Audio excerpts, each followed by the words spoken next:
good evening. Welcome to another edition of World Kidney News. I am your host, Steve Belcher. Thank you for joining us tonight. And I want to also thank our YouTube watchers who may be watching on YouTube and on Facebook. Tonight, we got a great show on World Kidney News. We're going to talk about a condition that affects millions of people. And what that condition is lupus. Lupus and kidney disease. That's the topic tonight on World Kidney News. Now, for a lot of people who don't know what lupus is, it's a chronic, long-term disease that can cause inflammation and pain in any part of the body. Basically, it's an autoimmune disease. And you may be saying, what is an autoimmune disease? Well, an autoimmune disease is a disease where your immune system, right, the body that usually fights infections, attacks healthy tissues instead. And to help us talk about this, a person who has experienced lupus and kidney disease, and now that has a kidney transplant, we're going to welcome Curtisha Ray-Anderson and her husband, James, to World Kidney News.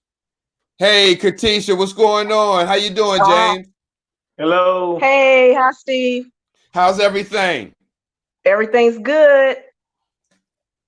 Good. How are you holding up with this coronavirus?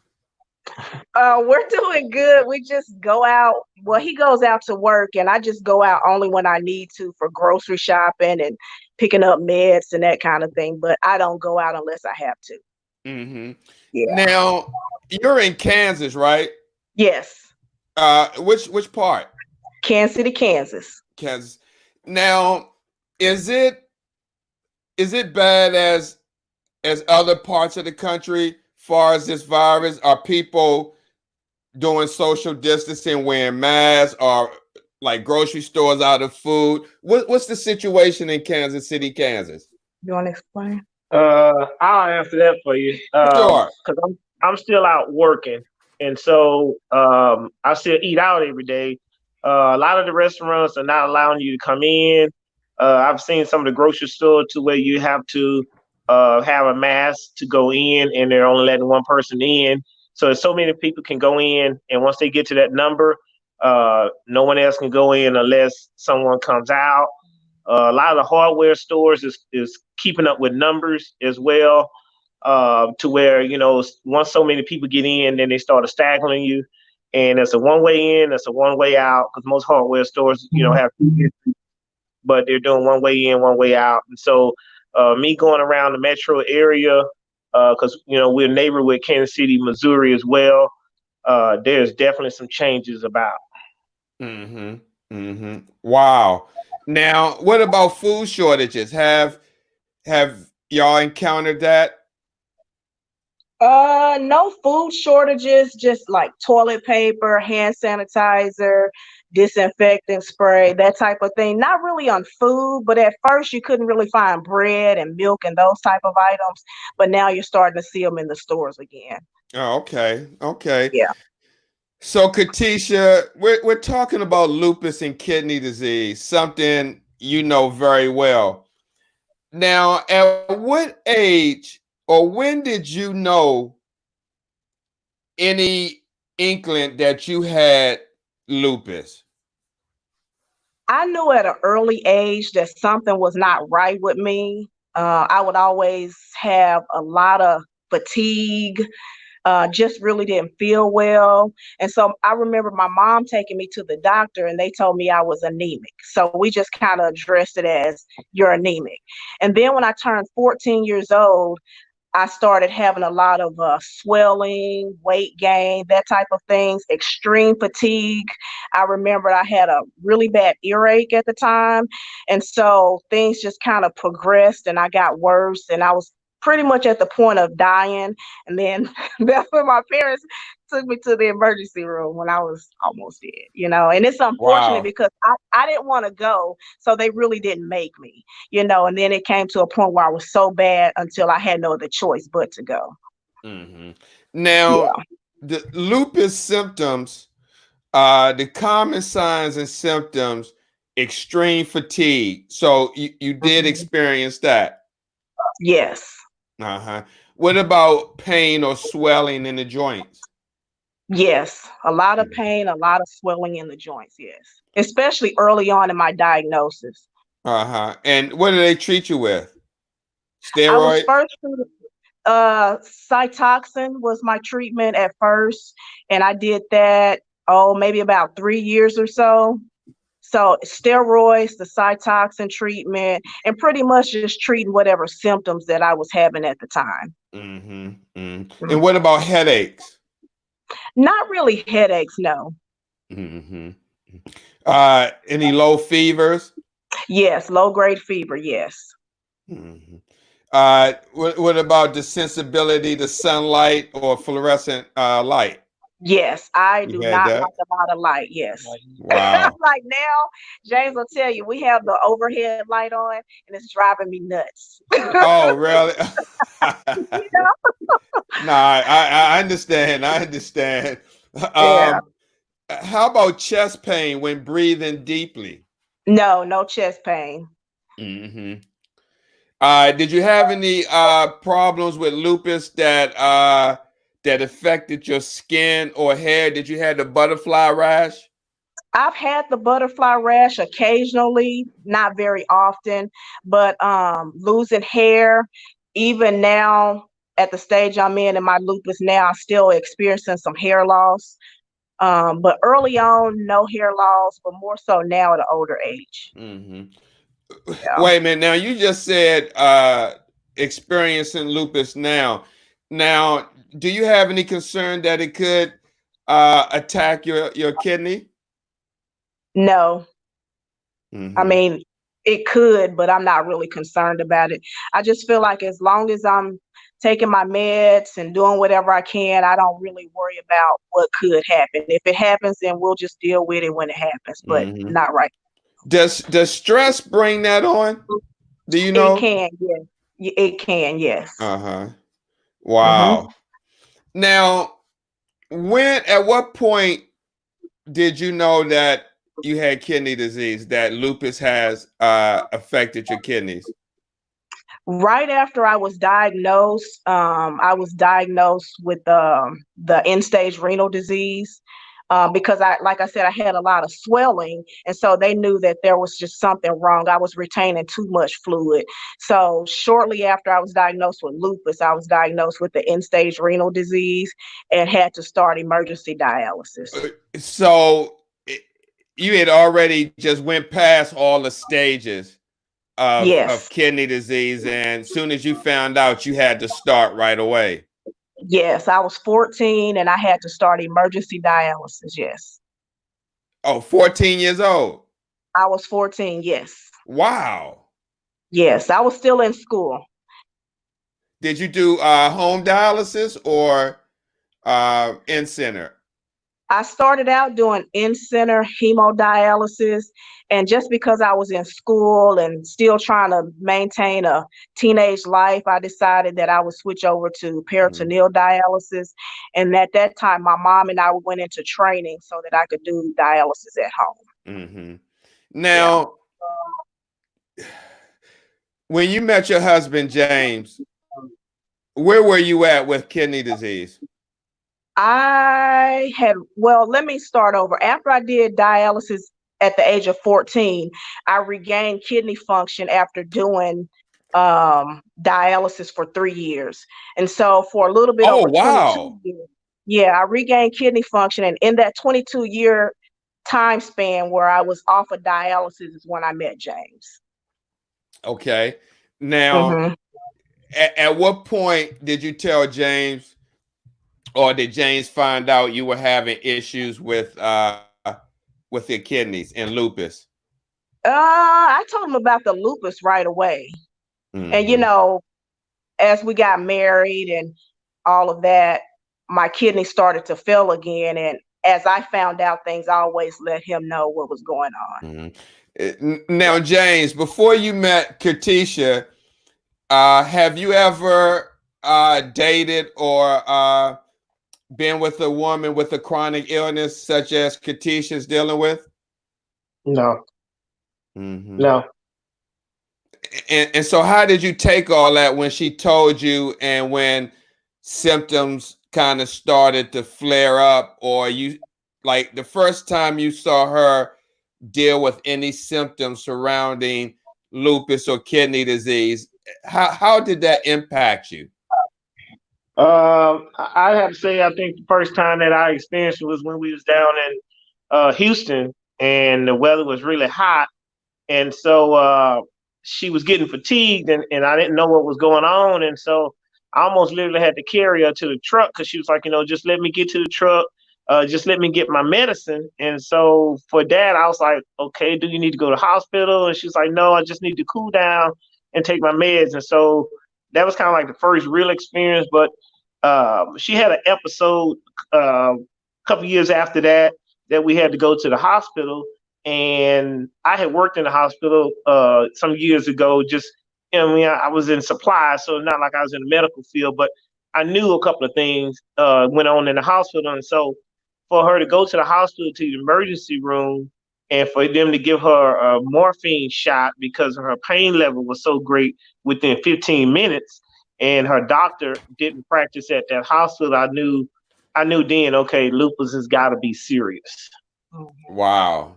At any point during that time, did the thought of backing out of the relationship ever come across your mind? No. And she'll probably have to tell you the story another day, to where I kind of knew of her before we really started dating, and I kind of knew some things about her, and so no, just, I mean, it's not an everyday thing that you see.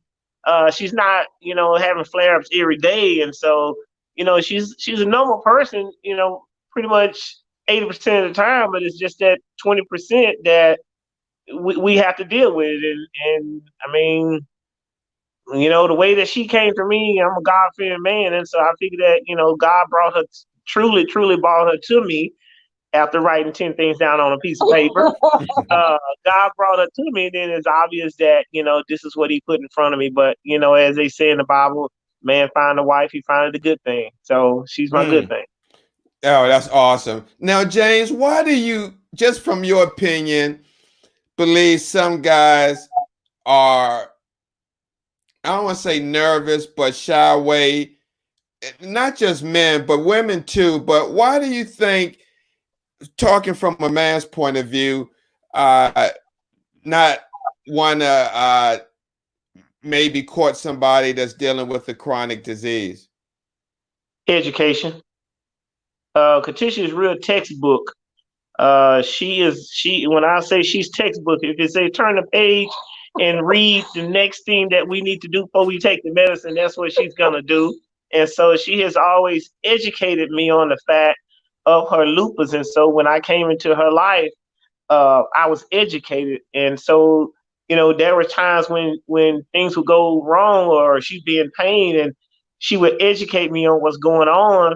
But then too, she allowed me the space to say, hey, okay, if this is too much, then I understand. But it was education, I think it is, because when you don't know, you make your own ideal.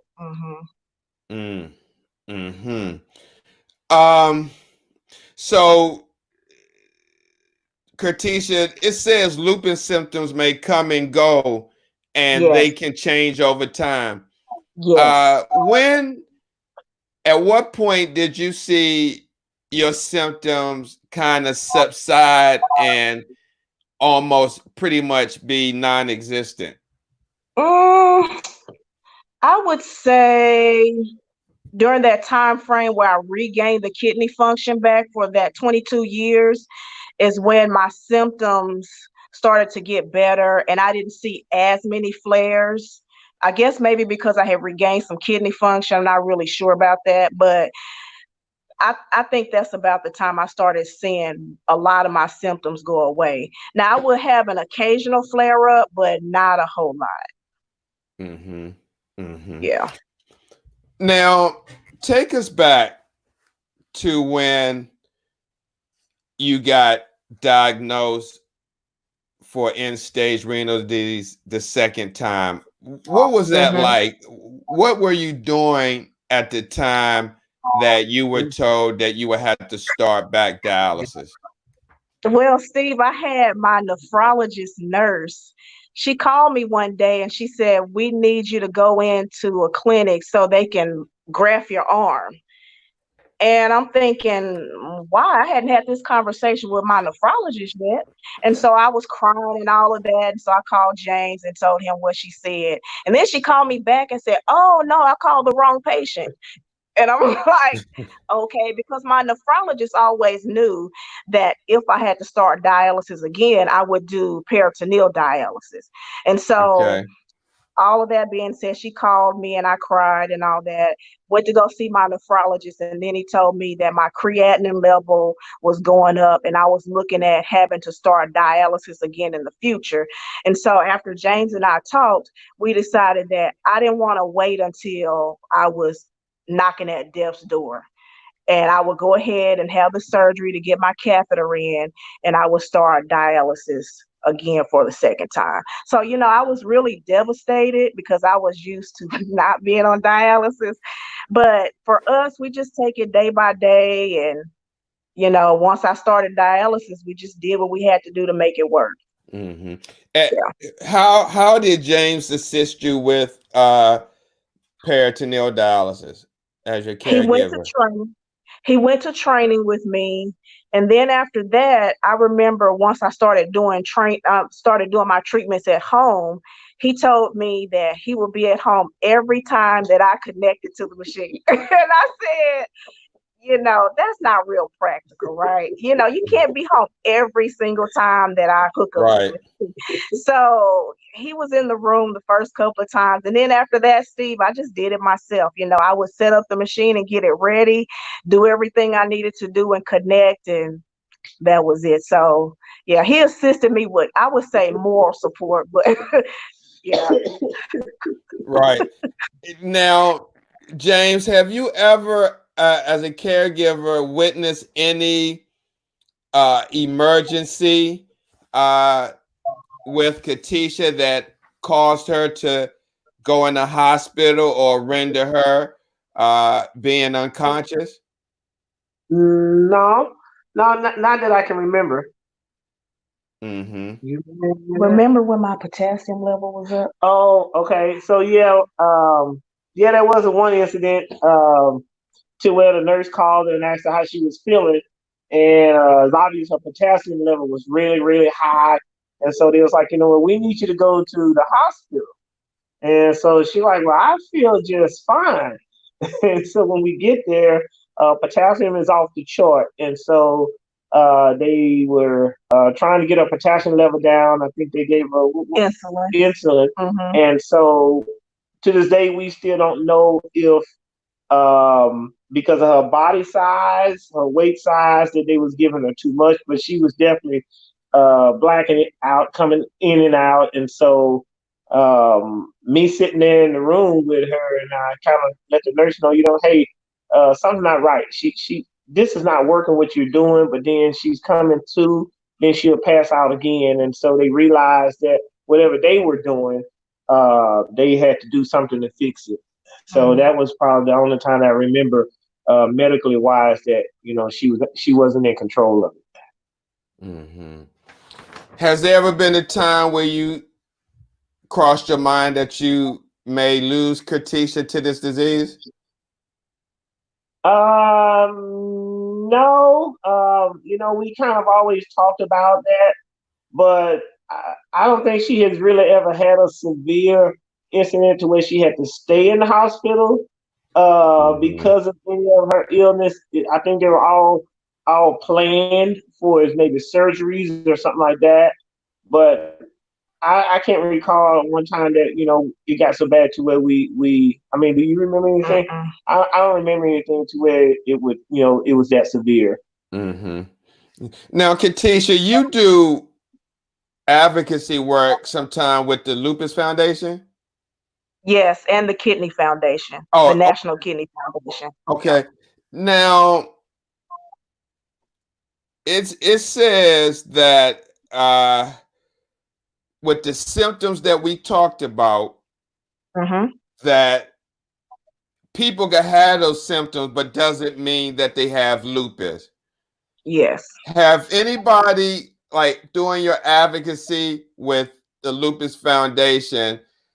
Have you talked to anybody who has went through that, who had these symptoms and thought maybe they had lupus, but it ended up being something else? Well, a lot of my experiences are people having the symptoms, going to the doctor for tests, and the doctor is telling them it's not lupus, but not really telling them what it is. And the patient is dead set on this is lupus. And so until certain tests show certain things, the doctor is not going to diagnose you with lupus. So that's been my experience. Mm-hmm. So what tests actually they do to diagnose that someone has lupus? There are several tests. I can't really remember them all. I Sure. think there's an ANA test. I think they do that. And Steve, I really don't know. Okay. No. I understand. Yeah. That's okay. Um, Now, let me see. It says not necessarily lupus. A lot of shows a lot of symptoms with other diseases like arthritis and diabetes. Have you Right. heard that? Yes. Yes. Mm-hmm. Mhm. Yeah. I know sometimes people just feel really, really bad, but they just don't know what's wrong. And I think that's what was going on with me early on, maybe around the age of 8 and 10. I just felt really bad, but we just didn't know what it was. And I think, until all the symptoms presented themselves, then I couldn't get a definite diagnosis of lupus. Mm-hmm. I mean, Yeah. because it says that anyone can develop lupus, but certain people are at higher risk. And they said Yeah. women ages 15 to 44, Mm-hmm. certain racial groups, Yep. family members, and they said 9 out of 10 people with lupus are women. Yes. Yep. And Uh, I was the first one in my family to be diagnosed with lupus. I have some family members on my dad's side. They were diagnosed years after my diagnosis. So this was all new to us. And I remember when I first got sick, nobody knew a whole lot about lupus. And I remember my nephrologist had to reach out to one of the Mayo clinics to get a positive confirmation that what I had actually was lupus. mhm. Yeah, Wow. it can be hard to Now, diagnose. is there any lupus support groups in Kansas City, Kansas?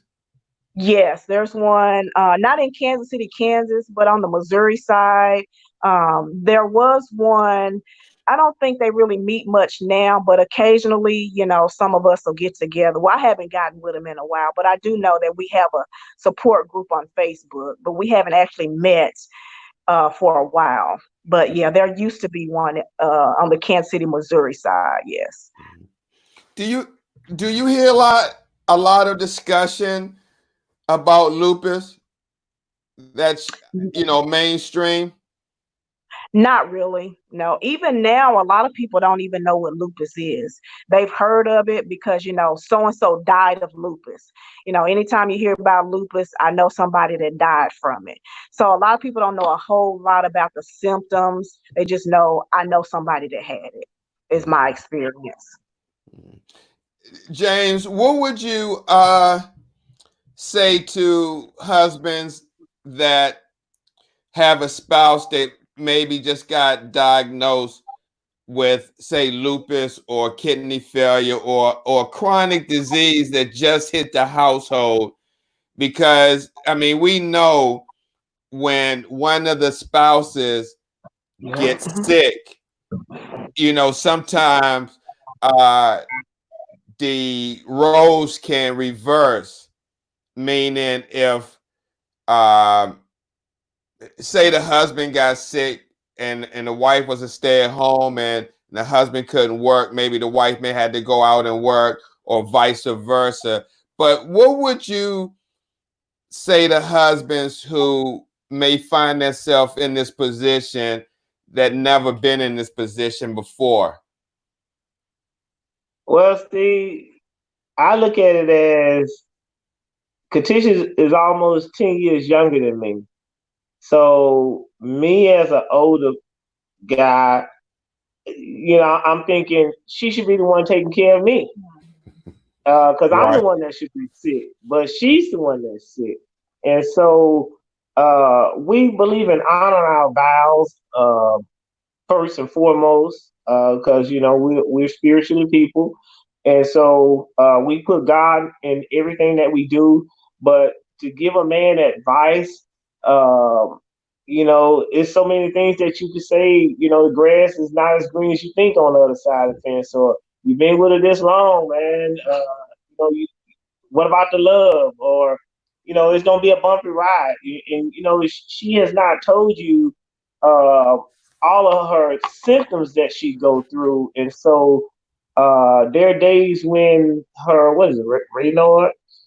When her Raynaud is acting up, then you know I got to conversate with her about keeping her hands warm. But then when her Yeah. I'm sorry to interrupt you. That was another thing, Raynaud's disease, when your fingers and toes are turning white or blue and feeling numb when a person is cold or stressed. So you yeah, actually go through that. Yes. yeah, Mm-hmm. yeah, Wow. we've been through the gloves with the batteries, the hand warmers, all of that. You know, when her fibromyalgia, you know, so she's got fibromyalgia that, you know, it comes and goes. Those are the days when I gotta say, you know what, is there anything I can get you? But it's nothing I can do because I'm not in the nerves. I can't do nothing. But you know, moral support, or days when her arthritis is bothering her, or her gout is bothering her. You know, those are days where I just gotta say, you know, look, I need to look the part, I need to act the part, and whatever I can do, just let me know. Other than that, I have to just leave her alone, let it take its course. And like I said, she's so textbook with her medicine and with her doctors until most of the time I'm just a more support guy. But you know, it's more so of a will to live. I mean, this is a disease that it affects your body, nobody else's. And so you gotta have that will to live. And she has a will to live that man, it makes me stronger every day just watching her. Wow. Now, you said something very interesting that I kind of wanted to touch on. You said Curtisha was 10 years younger than you. Do you think if on the flip side, if Curtisha was 10 years older than you, do you think the situation would still be the same? For me, I think so because I believe in love, and so you'd have to know the story of how she came to me. That you know, I believe that God put her in my life, and He blessed me with her, and that's after you know me putting down 10 things on a piece of paper that I wanted in a wife. And so when God gives you nine of those things, and the last one is to death do us part, then I mean, I'm here to the long haul. So I mean, whatever happens, happens, and whatever she's dealing with, I'm here dealing with it too. I mean, Right. I ain't going anywhere. So Wow, that's awesome. That's awesome. Um, Again, we know that kidney disease impacts the family, and I know, I mean, even in the midst of what you're sharing, I'm sure there are good days and bad days Oh dealing yeah. with this. it is. It is. Mhm. You know, there's been times because I came into her life ignorant to the fact of lupus. Had never heard of it, didn't know nothing about it. And so early on, there'd be times when, as a man, I want to get satisfied. And I'm like, well, Curtisha's been a while, and we sitting here talking about it, and then, she's like, James, I'm just not in the mood right now, or my medications, I'm taking so much medicine to, I just don't have a desire. And so as a man, you have to learn, you have to educate yourself, and you have to Uh-oh. you have to be understanding. And so and even when she was doing her dialysis, because she did it at night. And so, I mean, generally that's the time when a man and woman is together. 90% of the time I'd say is at Right. night. And so even on the machine, you just kind of got to find ways to keep love going. And, love overpowers everything. Can you give us just a couple of things that maybe people who may be in the same situation that may not be dealing with it the same way, some tips on keeping it going, keeping love going in the midst of a chronic illness? Role play. Role play. Okay. I like listen, that. there are things out there that people role play and they dress up with and everything. But listen, when you got a chronic illness, you don't have to dress up. Right. So, but no, and we the one thing for our relationship, I mean, I'm a talker. I don't consider myself as a jokester, but I guess a lot of folks would say I like to crack a joke here and there. But she keeps me smiling, so the more she keeps me smiling, the more that I act silly. But then too, we look at it as we always worry about how each other's day is going. So it's the first thing that we'll ask when we get home in the evening, and we always tell each other good night and I love you before we go to bed. And so that's the three things in our life that will never change if I got anything to do with it. Wow. And Wow. Steve, with my sickness, it's not like the focal point of our relationship, but we kind of have centered our lives around it to meet our needs and our family's needs. Even when I was on dialysis, we still traveled. We just didn't let dialysis, kidney disease, lupus control us. We know it's a part of our lives, but we just kind of make adjustments as we have to. And that's just how we've always done it. We've been married for 12 years, and this is Oh, us. that's We don't know awesome. anything else. Yeah, we don't know anything else but lupus, kidney disease, dialysis, and we just cater our lives around it. Mm. Yeah. Now, let me ask you this, James. When That's Curtisha, when you met Curtisha when she wasn't on dialysis during the 22-year drop, during that Mm-hmm. span. If she was on dialysis and say constantly in the hospital, because there are a lot of warriors who have to deal with that, maybe because they had other comorbidities centered around the kidney disease. Do you think the situation still be the same? Like if she was in and out of the hospital and really, really chronically ill when you met her, whereas like coming into the situation, you almost had to kind of be there for her. Do you think you would have still stayed there during the courtship if she was dealing with this on a regular basis, opposed to you not really seeing a lot of the issues pertaining around lupus and kidney disease until later on in the relationship? I think I would have. Like I said, I feel that God brought my wife to me,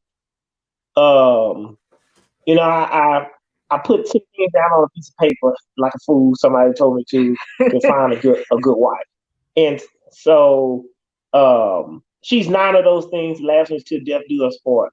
But the other thing is just kind of a brief synopsis of the story of how we really got together. You know, it took a phone call for me to come over to her house to do some plumbing for her. And you know, all the time that I've been doing plumbing, I've never known a squirrel to get hung in a stack and get hung in the toilet.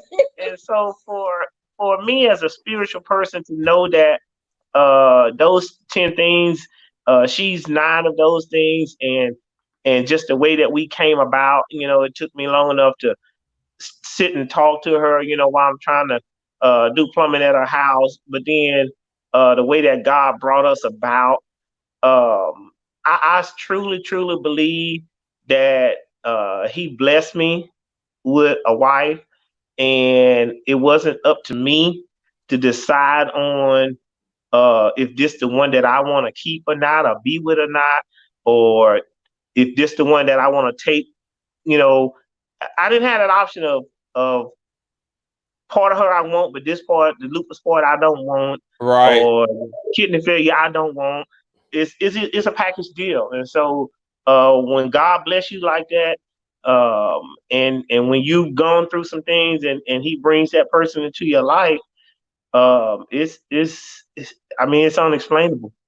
Curtisha, let me ask you from a woman's point of view. If you didn't deal with kidney disease and it was a gentleman that was on dialysis, say your husband, Right. how can I put this? Because with a lot of guys on dialysis, they have a hard time finding a wife or Right. someone who may like the things that they do. How could you help them find a good? I mean, not how can you, but what would you see in a person that's dealing with that to get past that kidney disease? For me, I'm the kind of person, I like to take lemons and make lemonade. I know that if I was to meet someone and they had kidney disease is not the entire person. I would have to look at the character of the person outside of kidney disease. You know, that person is not dialysis. They're not their chronic illness. There's more to that person than that. So the way I think is there's more to that person than that. So I choose to take something bad and try to find the positive in it. There definitely has to be something good in that person other than what they're going through. Mm-hmm. So, Steve, now I'm gonna have to go research and ask myself what was bad in me. I'm eliminated. Right. Yeah, I'm eliminated now. I hope I'm sweet, not tangy, right? And not tart, huh? James, at what point in the relationship did it come to you that you were a caregiver? When did that title caregiver come up and placed you in that position? I'm gonna say around the time she was doing her peritoneal dialysis. Mm-hmm. Up until then, she just kind of told me what to do, and I need to go get it for her or something like that. But until we got to the dialysis part, she pretty much took care of herself. You know, it just was more moral support and mentally support. Mm-hmm. Curtisha, we have Alexander Garland, aka AL2 Smooth, the mountain biker, and he's watching, and he's on dialysis, and he's not nowhere shy of letting people know what's going on with him. And he said, unfortunately, most women don't think the way you do and that you are one of a kind. From someone who just says that, from a woman's standpoint, what could he do? I mean, we all know God is in control, but from his standpoint,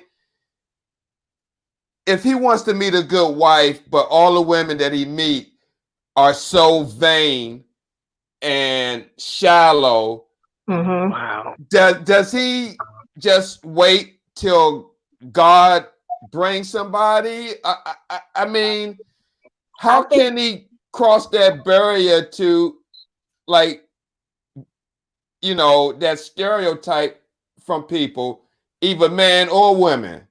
Alex needs to continue to be Alex. I'm sorry, Alex. He said I put him on blast, but but I mean, I really like Alex. I really do. He's a good guy. I mean, I really like Alex and look forward to meeting him. But I didn't do that intentionally, Alex. You just showed up. But James, I mean, your husband is a good example of a godly man that stayed by his wife, and I've learned something from you. But go ahead, Curtisha. I'm sorry. You're fine. Alex, stay true to yourself. Don't let anyone change you. When you meet somebody, be upfront and open about what you're going through. And if they like you, love you, they'll be with you. If not, they're not the one for you. But continue to be Alex. Yeah, I mean, he's a great guy. I mean, and I think people, women are missing out on intelligent, smart guy. I mean, all around good guy. So, so thanks, Alex, for watching.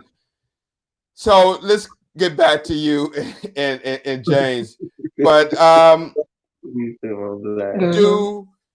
do y'all know other couples dealing with this lupus and kidney disease? No, I don't believe we do we? No. Mm-hmm. Well, the county's at church. That's right. Yeah, we have a church member. He received a kidney transplant, maybe about a year ago now, almost. But they're an older couple. Yeah. Wow. Now, how has the National Kidney Foundation, how helpful have they been to you? They've been very helpful as far as providing resources. They have a lot of classes that I've been able to attend. I've been able to meet other warriors, either on dialysis, transplanted, that type of things. I've just met a lot of good people just being associated with the Kidney Foundation. They've been great support for us. Oh, wow. That's great. That's great. Why now, why? She said they've been great support for us. What she didn't tell you is that she'll go down to the National Kidney Foundation and then she'll bring home 500, 600, whatever that we have to put together or sign and write out. And my name gets thrown in there too. All right. Volunteer. Yeah, we do a lot of volunteer work, stuff in envelopes, that type of thing. So I'll sign us up. It's not just 100. I'll sign us up for that. And I'm sure that's a lot. Wow. Yeah, that's why he's laughing. Yeah. Right. I mean, I'm sure you'd be rich for every envelope you probably licked or put together, huh? Yeah, but it's all fun. Sure. I don't do a lot of volunteering with them. So whenever Curtisha, I follow Curtisha.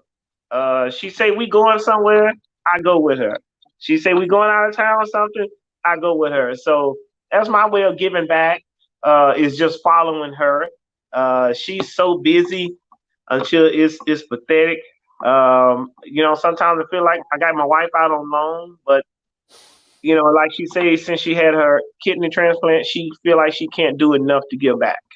So I'm following her. Now, Curtisha, you drive a school bus, right? I do, yes. And I'm sure you've been out since school is let out. But even before all this has happened Mm-hmm. with the coronavirus, were you being cautious around the kids by wearing the mask while you was driving the bus? Yes, especially during cold and flu season, I would always wear a mask, always sanitizing and cleaning my bus, washing my hands, that type of thing. So I've always been cautious, not just now that all this is going on, but I've always been that way. Wow. Mhm. Yeah. Now, when you was on peritoneal, I know you had a name for your machine. Yeah. Yeah, Baxter made my machine, so I called my machine Bax. BAX. Mm-hmm. Yeah, that was And, my buddy. okay, and when did you do the majority of your treatments? At night? At night, yes, for 8 hours. Yeah. Mm. And then over time, I regained some kidney function. And so right before my transplant, I think I was only doing dialysis 3 nights a week. Wow. Yeah. Wow. Have you always been a small frame person? Yes, pretty much until Mhm. after transplant. Right. Now, when you did peritoneal, uh, did it cause your abdomen to be distended? Yes. Mhm. Mm-hmm.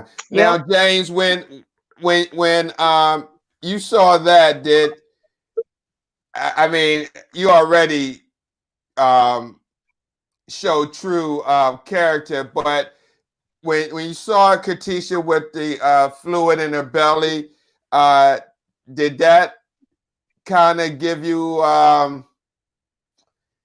any, I don't want to say bad thoughts, but did you like, wow, or were you shocked? No, how can I put it?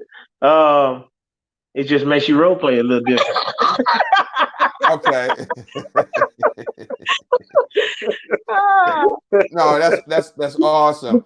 I mean, I'm sure that's a big part of it, and it definitely seems like role playing could be a great help with couples that may be dealing with issues such as this.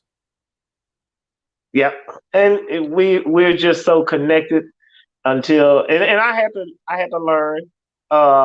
There are times when my wife's just not in the mood, and so that just makes it even better when she is in the mood. But I had to learn that. I had to learn that why you're not feeling that way, or hey, it's been 2 weeks, I'm ready, and you still not ready. Well, I had to learn that there were reasons why. She could have had a flab and didn't tell me because she didn't want to, me to be so worried, or she could have had a flab and she's just not getting over it. But then she had to take a lot of medicine. And a while back, early on, she was taking uh, meds, painful meds, and she wouldn't want to take them because she didn't want to get hooked on them, and so she would kind of fight some of her symptoms. And me, as her husband, like, okay, hey, I'm over here, I'm ready to go. But I had to learn that, okay, well, maybe she's dealing with some pain that I don't know about. So tonight, maybe not tonight, maybe tomorrow night. And so you just have to stay connected with each other. Communication is the key, and understanding. yeah. And Mhm. Steve, we don't want to paint this picture like everything's always been perfect because it hasn't. We've always, like he said, communication. You have to talk about it. You have to find other ways to satisfy your mate. And we just have to be open to ideas and communicate and just think about how the other person is feeling. It's not all about me, but it's about him as well. Not all about me, it's all about her as well. Mhm. Now, Katisha, has there ever been a time where you sacrifice your pain or symptoms to make James happy? Yes. Yeah. I have. Yeah, Steve, I have, I didn't say she didn't. Yeah. I didn't say she didn't. Yeah, Thank you. Thank you, guys. Thank you. But yeah, and then there's sometimes I just really just couldn't because I felt so bad. But there have been times where I just fought through my symptoms and thought, okay, this is my husband. Let me do what I can. Well, I thought she was doing good for her afterwards, so I guess I did what I was supposed to do. I don't know. She never said she was. Yeah. Right, right. So we're just open like that, and we're happy, Steve, that you're allowing us to have this platform to share, because I think that this is very important. A lot of couples need to know that you can still live life and have a healthy marriage, although someone's sick. You just have to do what you have to do to make it work. Mm-hmm. Mm-hmm. Yeah. Wow. So we're kind of coming down to the end, but let me ask you. I ask both to answer, but before I ask you the question, Curtisha, what do you want people to know about lupus and kidney disease, being that you dealt with it at the age of 8? 14. Oh, 14. What do you want people to know by your experience and working with the Lupus Foundation? I think a lot of it is the will to live. If you can get yourself to a place where you have a positive mindset, your body tends to respond to that. Now, your body's not going to always respond by saying, okay, you don't have to do dialysis. You're not going to have a flare. But I think having a positive mindset, no matter what it is, it helps you to get past a lot of those things, and your body responds positively to positive thoughts. Mm-hmm. Mm-hmm. Yeah, and just live day by day. Don't give up. This is not the end. Just continue to live life. And, I try not to focus on lupus and kidney disease every day. A lot of times I wake up in the morning, I don't even remember that I have lupus or kidney disease. I go about my day and then I think about, oh, I need to post something on Facebook or whatever. But other than that, I just try to maintain a positive attitude. Awesome. Yeah.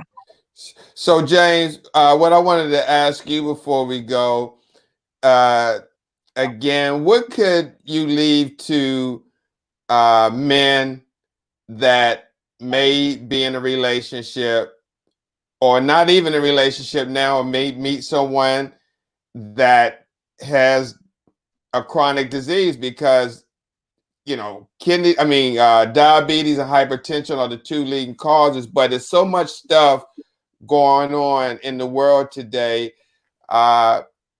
If a man was to watching this show was to fall in that position, what words of wisdom could you leave with them, being that you're a caregiver yourself?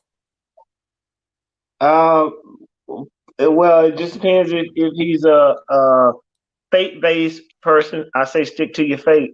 If you're not a faith-based person, I say stick to humanity. You didn't get with that person because of their illness. You got with that person because you had a certain feeling about them, and so I say stay true to that feeling.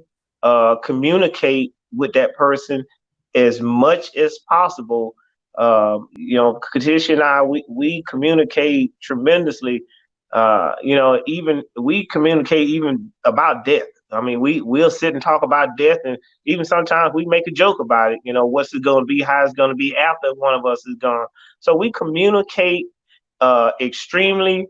And the other thing that I would tell him is just be true to the person that you're with, because they couldn't appreciate you being true to them instead of giving them a false sense of you're there for them. Wow, that's awesome. That's awesome. So what's the future holds for you, Curtisha, as far as advocacy?